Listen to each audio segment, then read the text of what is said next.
My name is Lucy Snow. I was born in England, but my life was never simple. When I was a child, I often stayed with a kind family. Their house was big, warm, and full of people. They were the Brettons. Mrs. Bretton was gentle and kind. Her son Graham was about my age. He was a happy boy with blue eyes and a kind smile. I liked being in that house. It was full of peace and comfort. One day, a little girl came to live there. Her name was Paulina, but everyone called her Polly. She was small, quiet, and very serious for her age. She loved her father deeply and cried whenever he left.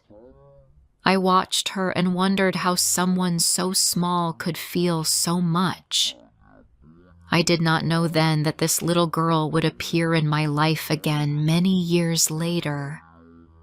Time passed, and I left the Brettons' home. I had no family of my own. My parents were gone, and I had no brothers or sisters. I went to live with an old lady who needed company. Her name was Miss Marchmont. She was sick and could not walk easily. I read to her every evening. She often spoke about her youth and a man she had once loved. He had died young, and she never forgot him. I listened quietly and tried to comfort her. Her sadness made me understand that love can hurt deeply and that memories can last forever. After some time, Miss Marchmont became very ill. One winter night, there was a strong storm. The wind shook the windows, and the air was cold and wild. Miss Marchmont took my hand and said softly, "Lucy, I am tired. My time has come." I sat beside her all night. When the morning came, she was gone. I was alone again. I felt lost after her death. The house was empty, and my heart was heavy.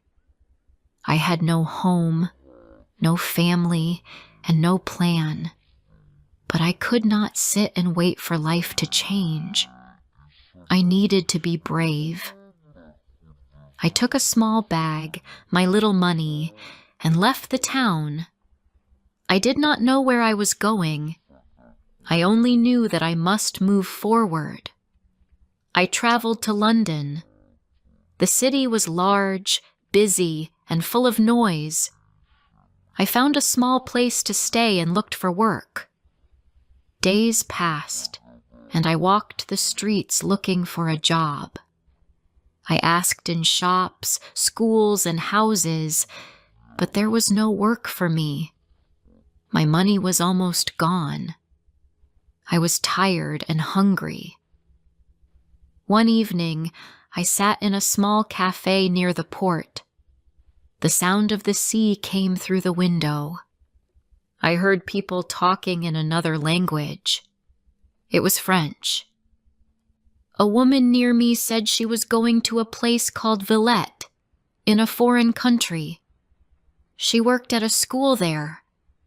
I listened carefully. Maybe that was a chance for me. I did not know French well, but I thought I could learn. I had nothing to lose. The next day, I took a ship to that country. The journey was rough. The sea was dark, and the waves were high. I felt sick and afraid, but I kept thinking of a new life ahead. When the ship reached the port, I saw lights, towers, and busy streets. It was all strange, but I felt a small spark of hope. In the city of Villette, I wandered for many hours. I did not know where to go. People spoke fast French that I could not understand. I was cold, tired, and hungry. I walked until I found a large house with a sign that said, Pensionnat de Demoiselles. I understood that it was a girls' school. I knocked on the door, hoping for help. A woman opened it. She was tall, strong, and had sharp eyes. Her name was Madame Beck. She looked at me from head to toe. I tried to speak in my poor French. "I want work," I said. "Teacher, servant, anything." She looked at me for a long time and then asked me to come inside. The house was warm and full of young girls laughing and talking. Madame Beck asked many questions. She wanted to know about my past, my skills, and my character. She seemed to read my thoughts. After some time, she said, "You may stay tonight. Tomorrow, we will see." That night, I slept in a small room. I was safe, but I did not know what my future would be. The next morning, Madame Beck called me. She said one of her teachers was sick and she needed help. I could speak English, and one of the subjects in the school was English. She asked me to take the class for a few days. I agreed, even though I was nervous. I had never taught before. The girls laughed at my French and whispered to each other, but I stayed calm. Slowly, I began to gain their respect. After a week, Madame Beck said, "You will stay here, Miss Snow. You will teach English." I was surprised and thankful. At last, I had work, food, and a place to live. The school was busy, full of young girls, and full of rules. Madame Beck watched everything. She walked quietly around the rooms, checking the teachers and the students. Nothing escaped her eyes. My life in Villette was strange, but peaceful. I worked all day and read books at night. I had few friends. I did not talk much. Sometimes I felt lonely, but I also felt strong. I was building a life again, little by little. One evening, there was a ball at the school. Many important people came. I did not want to go, but Madame Beck told me to help with the guests. The music was loud, and everyone was dancing. I stood near the door, watching quietly. Then I saw a man's face that looked familiar. My heart stopped. It was Dr. John. Graham Breton, the boy I had known many years ago. He was no longer a boy. He was tall, handsome, and confident. He did not see me at first. He was talking to a young woman with bright eyes and a happy smile. I looked at them and felt a strange pain in my heart. He had changed so much, and I was just the quiet girl from the past. Later that night, someone called my name. "Miss Snow." I turned and saw him smiling kindly. "It is really you," he said. His voice was warm and gentle, just like before. We talked for a while, and I felt both happy and sad. He remembered me, but not deeply. To him, I was only a small part of his childhood. To me, he had been a light in my dark years. After that night, Dr. John sometimes visited the school. He came to speak with Madame Beck, but he always smiled at me. We talked a few times. He told me about his work and his mother, who was still alive. When I heard her name, Mrs. Breton, I felt a wave of old memories. She had been kind to me when I was a lonely child. I wanted to see her again. Soon, Mrs. Ye Breton invited me to visit her home in Villette. When I arrived, I was surprised to see that young girl from the party, the one who talked with Dr. John, was also there. Her name was Paulina. She was now grown up, graceful and gentle. I looked at her and suddenly remembered the small child from long ago, Polly. She had changed, but her eyes were still the same. I sat in that warm room, listening to their voices, and I felt both comfort and sadness. They were happy. They had family, friends, and love. I had none of that. I smiled, but inside I felt alone. Yet I told myself not to be sad. My life was quiet, but it was mine. When I returned to the school that night, the streets of Villette were dark and silent. I walked slowly, thinking of Dr. John and of Polly. I knew they would soon grow closer.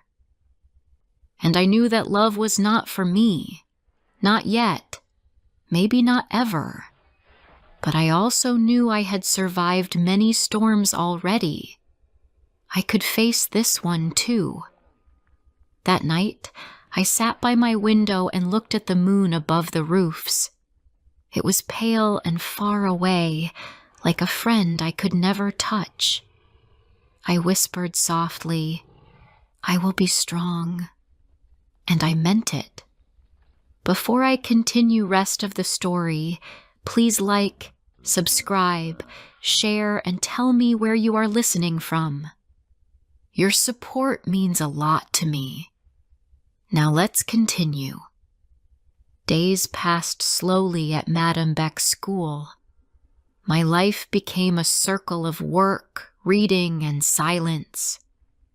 I taught English lessons every morning and helped the younger teachers in the evening. The students liked me more now.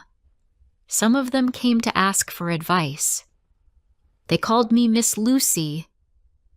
I tried to be kind, but my heart often felt empty. Dr. John sometimes wrote me letters. He was kind and polite. His words were full of warmth, but not of love. He told me about his patients, his mother, and the city. His letters made me happy for a short time, but they also made me sad. I wanted him to write to me as a friend, not as someone he only remembered from the past. One evening, I received a small letter with his handwriting on it. My hand shook as I opened it. Inside, there was not only his letter, but also another envelope. It was addressed to Miss de Bassompierre. That was Polly's name now. I understood at once. He had sent it to me by mistake. My heart became heavy. The letter was not for me. It was for her. For a long time, I looked at the two names, Lucy Snow and Paulina de Bassompierre. One belonged to a quiet teacher with no family, no beauty, and no place in society. The other belonged to a young, rich woman with grace, love, and a happy home. I smiled sadly. I knew now that Dr. John loved her. The next day, I went to Mrs. Breton's house to return the letter. When Polly opened the door, she smiled gently. "Miss Snow, what a nice surprise." I gave her the letter without a word.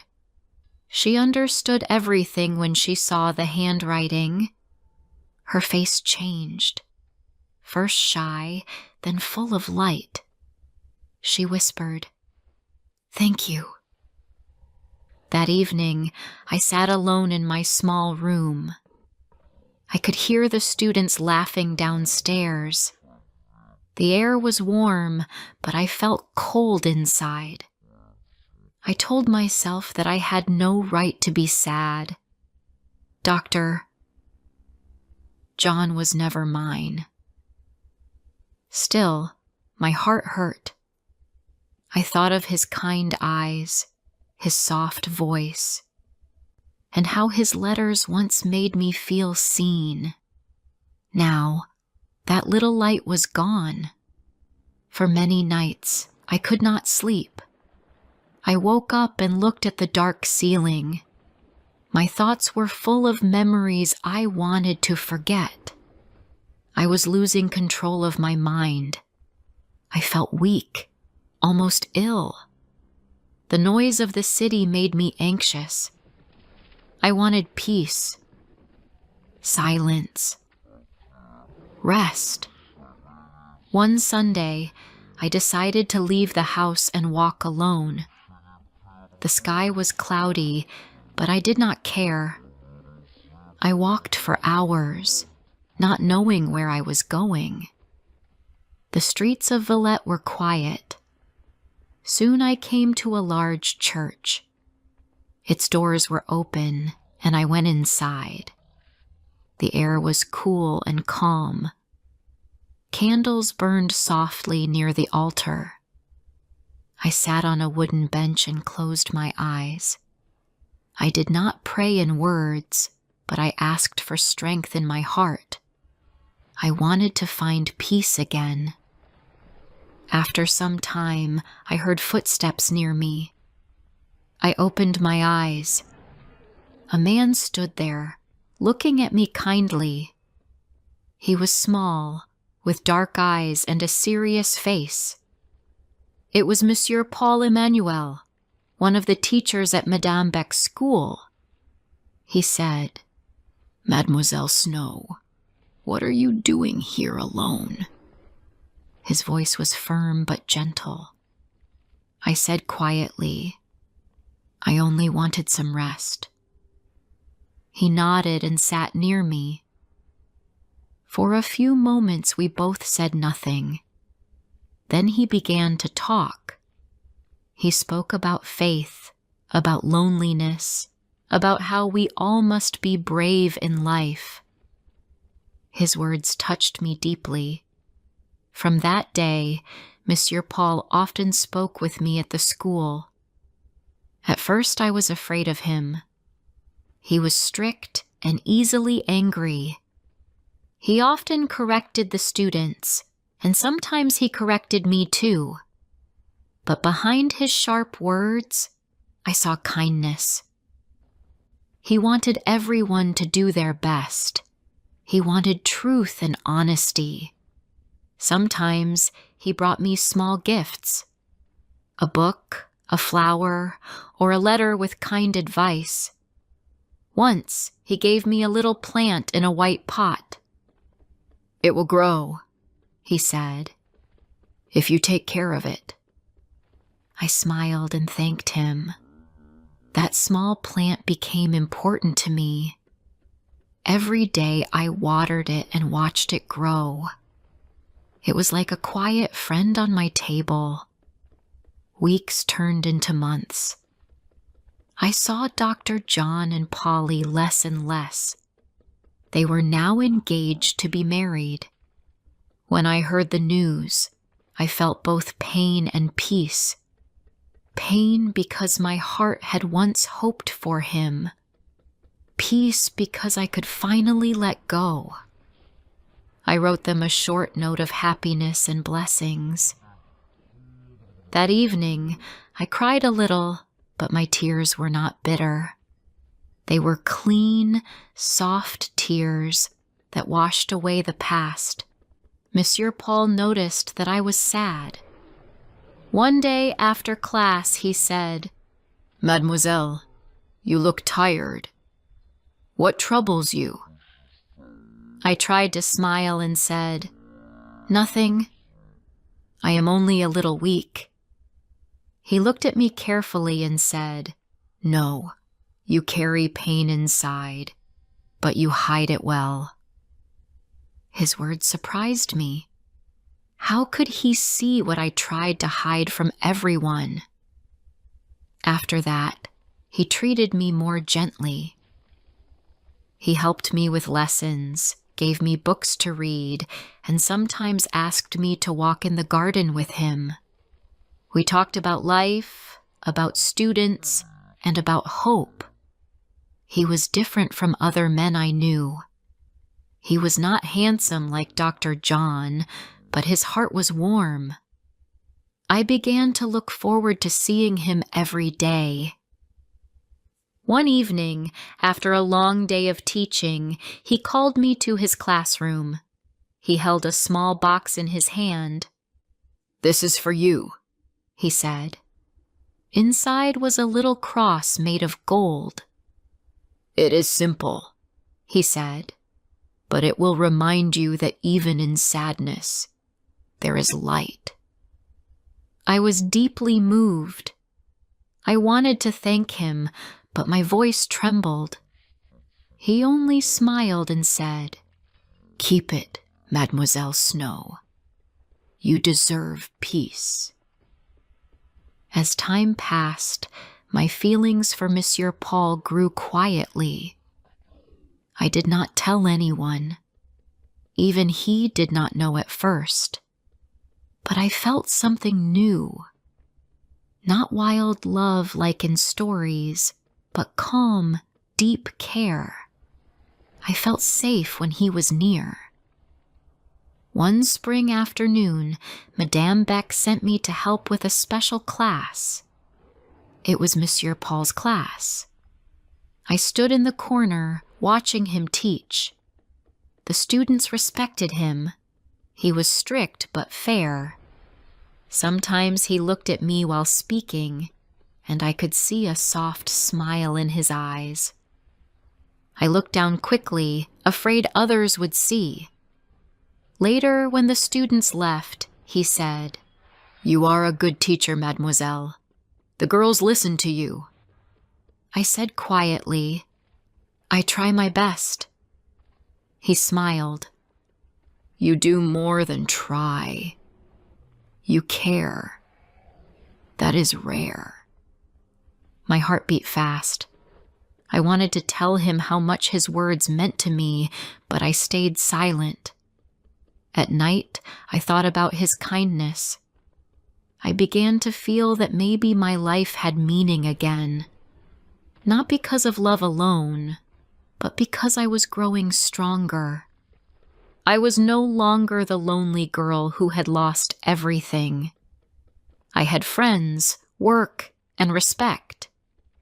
And perhaps, somewhere deep in my heart, I had found someone who understood me.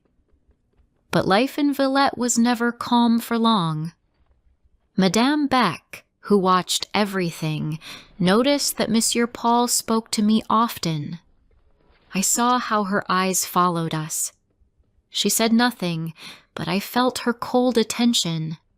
She was a clever woman, and I knew she would not let anything happen in her school that she did not control. Still, I hoped. That summer, Monsieur Paul told me he might travel to another country for work. When he said it, I felt my heart stop for a moment. "How long?" I asked. He said softly, "Some months, perhaps more. But I will come back." That night, I walked alone in the garden. The sky was full of stars. I looked up and whispered, "Please come back." The wind moved through the trees, soft and cold. I felt both afraid and alive. For the first time in many years, I had something to lose, and something to wait for. When Monsieur Paul told me he was going away, I felt my heart become quiet, but heavy. He said it was for good work. He was going to an island far across the sea to help build a new school. He wanted to help poor children and teach them. He said it was his duty and also his dream. I tried to be brave. I smiled and said, That is wonderful, Monsieur Paul. You will do great things. He looked at me for a long time and said softly, And you, Mademoiselle Snow, what will you do when I am gone? I wanted to tell him that I would miss him every day. I wanted to say that the world would be colder without him. But I only said, I will work. I will keep teaching. He smiled sadly. You are strong, he said. But even strong hearts need kindness. Before he left, he helped me open a small English school of my own. It was a simple building near the garden with white walls and clean windows. He gave me money and furniture and said, This is your new life, your own work. Be proud of it. I thanked him with tears in my eyes. It was the first thing in the world that truly belonged to me. The day he came to say goodbye, the sky was soft and gray. We walked together in the garden between the flowers and trees. He talked quietly about the sea, about teaching, and about the future. I listened, but I could not speak much. When we reached the gate, he stopped and turned to me. Lucy, he said. It was the first time he said my name like that. When I return, I will come to you. You will not be alone anymore. His voice was calm but full of promise. I could not answer. I felt the tears in my eyes, but I smiled. He took my hand and pressed it gently. Then he walked away. I stood there watching until he was gone from sight. For many days after he left, I felt both empty and full. Empty because he was far away, and full because I had hope. His words gave me strength. I worked hard in my school. The students came, little by little. Some were shy, some were loud, but all of them learned. The school began to grow. Every day, I thought of Monsieur Paul. I wrote letters to him, telling him about the school, the students, the lessons, the seasons.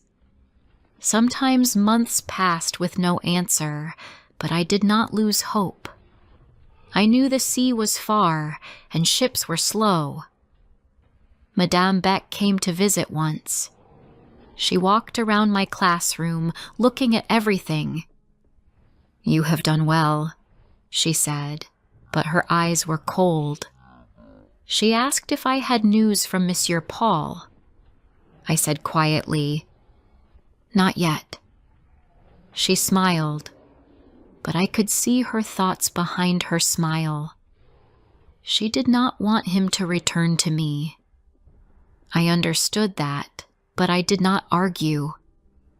Some things cannot be taken away by others. Not hope, not love, not peace. As months turned into a year, I worked harder than ever. My students loved me. I earned enough money to live comfortably. I bought books, flowers, and a small piano. My life was simple, but calm. In the evenings, I walked in the garden and looked at the stars. I imagined the island far away, and I prayed that Monsieur Paul was safe. One winter evening, a letter arrived. My hands shook as I opened it. It was from him. The paper was thin, the ink a little faded, but his words were full of life. My dear Lucy, he wrote, the school here grows. The children are learning. I think of you every day. You must not forget me. I will come back when spring begins. When the first flowers bloom, I will return to Villette. I pressed the letter to my heart. I cried, but the tears were happy ones. Spring. That was only 3 months away. I began to count the days. When spring came, the city changed. The trees turned green again, and the air was soft. I planted new flowers in the garden and cleaned every corner of the classroom. I wanted everything to be perfect when he returned. One evening, the sun was setting. The sky was pink and gold. I sat by the window, reading one of his old letters. The air smelled of rain. Far away, I heard thunder. I looked up and saw dark clouds rising over the sea. The wind became stronger. The night grew wild. For 3 days, the storm did not stop. The sky was black, the rain heavy, and the sea rough and angry. Ships that were near the coast had to wait. No one could travel. I went to the harbor many times, asking about his ship, but no one knew. When the storm finally ended, the air was quiet again. The sky was blue, and the sea was calm. People said the storm had been strong, stronger than any in years. Some ships had been lost. No letter came after that. No word, no message, no sound from the island or from him. I waited for weeks, then months. I told myself he would return when the sea was calm again. But he never did. Did he die in the storm? I never knew for sure. No one told me. But deep in my heart, I felt that he was gone. At first, the pain was sharp. I could not eat or sleep. The world felt empty again.